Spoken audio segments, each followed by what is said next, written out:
Welcome everyone.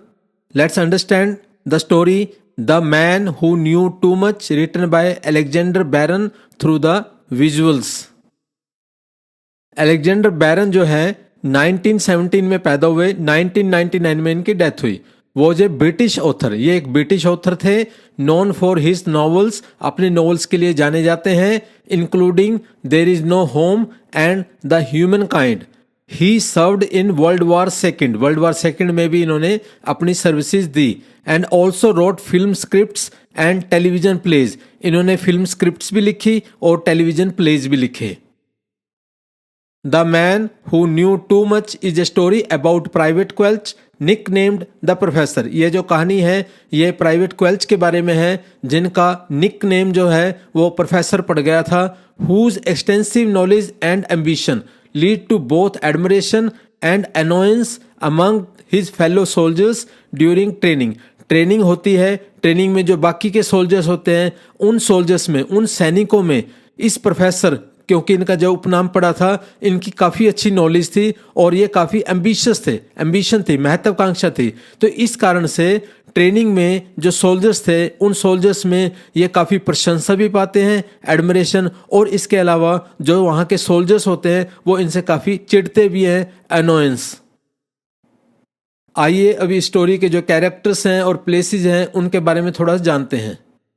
Private क्वेल्च, जिनको professor के रूप में जाना जाता है, और lanky stooping soldier with horn rimmed spectacles known for his extensive knowledge and ambition to get a commission. Private Quelch जो था एक लंबा झुका हुआ सैनिक जो सींग के किनारे जैसे चश्मे पहनता है, अपने विस्तृत ज्ञान और कमीशन प्राप्त करने की महत्वाकांक्षा के लिए जाना जाता है. द नरेटर वर्णन करता, a fellow soldier who observes and recounts experiences with Private Quelch, providing insight into Quelch's character and the dynamics within the group. एक साथी सैनिक जो प्राइवेट क्वेल्च के साथ अनुभवों को देखता है और बताता है, क्वेल्च के चरित्र और समूह के भीतर की गतिशीलता के बारे में जानकारी प्रदान करता है. Sergeant, a dark sun dried man wearing northwest frontier ribbons who gives lessons on the mechanism of a service rifle. एक काले धूप से सूखे आदमी जो उत्तर पश्चिम सीमांत रिबन पहनता है, जो सेवा राइफल के तंत्र पर सबक देता है.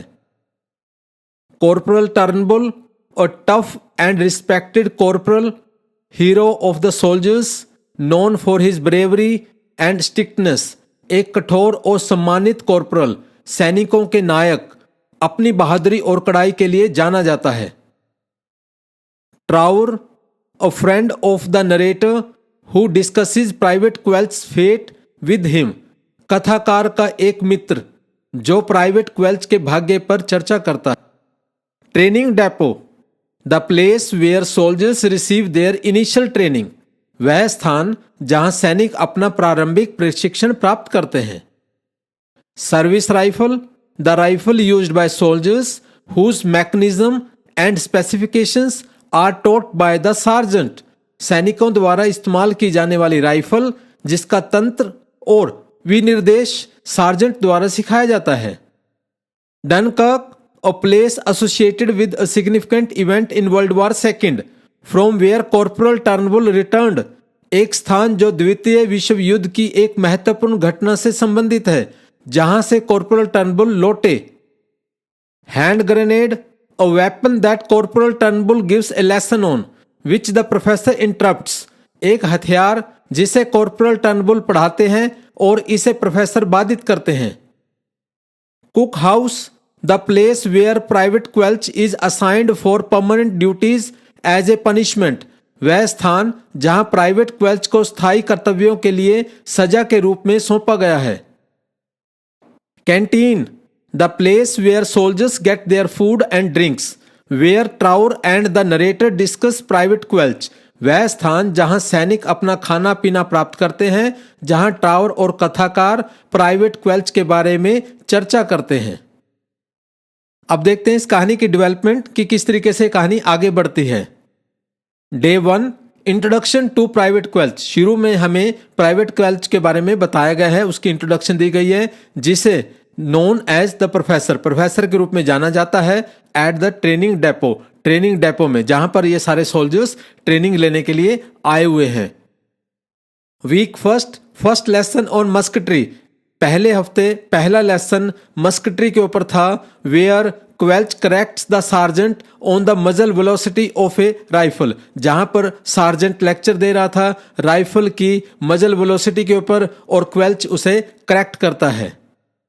Week second and third, Quelch continuously impresses and annoys with his knowledge during training sessions, दूसरे और तीसरे हफ्ते भी ट्रेनिंग सेशंस के दौरान क्वेल्च जो है अपनी नॉलेज के द्वारा लगातार दूसरों को इम्प्रेस भी करता है और दूसरे इससे चिढ़ने भी लगते हैं। Week 4, Quelch volunteers answers and corrects instructors enhancing his reputation as a know it all, चौथे हफ्ते हम क्या देखते हैं, क्वेल्च जो है अपने आप को ऑफर करता है कि मैं सभी चीज़ों के आंसर्स दूंगा, और जो इसके इंस्ट्रक्टर्स उसे पढ़ा रहे होते हैं तो उनको वो करेक्ट भी करता है। तो इस तरीके से अपनी रेपुटेशन को वो बढ़ाता है और ऐसा शो करने की कोशिश करता है कि उसे सब कुछ आता है, know it all. Week 5, Quelch expresses his ambition to climb the ranks and eventually get a commission, तो पांचवें हफ्ते क्वेल्च कहता भी है कि मेरी अपनी एम्बिशन है कि मैं ऊंचाइयों पे जाऊं, मींस अपनी रैंकिंग को आगे बढ़ाऊं, इवेंचुअली गेट ए कमीशन, और अंततः मैं कमीशन का रैंक प्राप्त करूं। Week 6, Quelch intense drilling and late night studying of training manuals continues questioning instructors, छठे हफ्ते भी हम देखते हैं कि उसकी ड्रिलिंग बहुत ज़्यादा होती है और लेट नाइट वो स्टडी करता है और पूरी सारी नॉलेज लेता है और क्वेश्चनिंग अपने इंस्ट्रक्टर से वो। Week 7, Corporal Turnbull's lesson on hand grenades, where Quelch interrupts and ends up giving the lecture himself. यहाँ पर हम देखते हैं 7वें हफ्ते जो कॉर्पोरल टर्नबुल हैं वो हैंड ग्रेनेड्स के ऊपर लेक्चर दे रहे हैं और क्वेल्च उन्हें इंटरप्ट करता है, और यहाँ पर कॉर्पोरल टर्नबुल जो हैं वो अपने लेक्चर को समाप्त कर देते हैं और वो कहते हैं अब मेरी जगह ये क्वेल्च ही यहाँ पर पढ़ाएंगे, तो उसे वो लेक्चर देने देते हैं।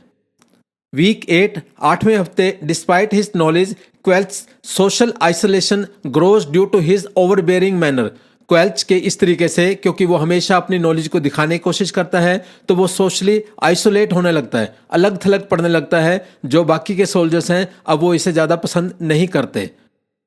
वीक 9, 9वें हफ्ते, कॉर्पोरल टर्नबुल फ्रस्ट्रेटेड विद क्वेल्च, हम देखते हैं कॉर्पोरल टर्नबुल जो है वो क्वेल्च से काफ़ी निराश है। Assigns him to permanent cook house duties, उसको परमानेंट कुक हाउस मतलब किचन की ड्यूटीज दे दी जाती हैं, सरप्राइजिंग एवरीवन, और बाकी के सोल्जर्स जो हैं सारे के सारे हैरान होते हैं क्योंकि इस तरीके से कॉर्पोरल टर्नबुल ने अपना गुस्सा निराशा क्वेल्च से निकाली और उसको साइडलाइन कर दिया किचन हाउस की ड्यूटीज देकर। वीक 10+ ड्यूटीज मतलब 10वें हफ्ते के बाद की duties, Quelch starts his cookhouse duties but continues to lecture on topics like the unscientific methods of peeling potatoes. क्वेल्च जो है अब परमानेंटली अपनी कुक हाउस की ड्यूटी स्टार्ट कर देता है क्योंकि अब उसकी ड्यूटी किचन में लगी हुई है, किचन का वो काम करता है, but continues to lecture on topics, अभी भी कई टॉपिक्स पे अपने लेक्चर देना वो जारी रखता है, जैसे कि पीलिंग पोटैटोज को किस तरीके से पील किया जाता है और इसके जो अनसाइंटिफिक मेथड्स हैं उसके बारे में, इस तरीके के जो टॉपिक्स होते हैं उनके ऊपर वो लेक्चर देता रहता है। Thank you.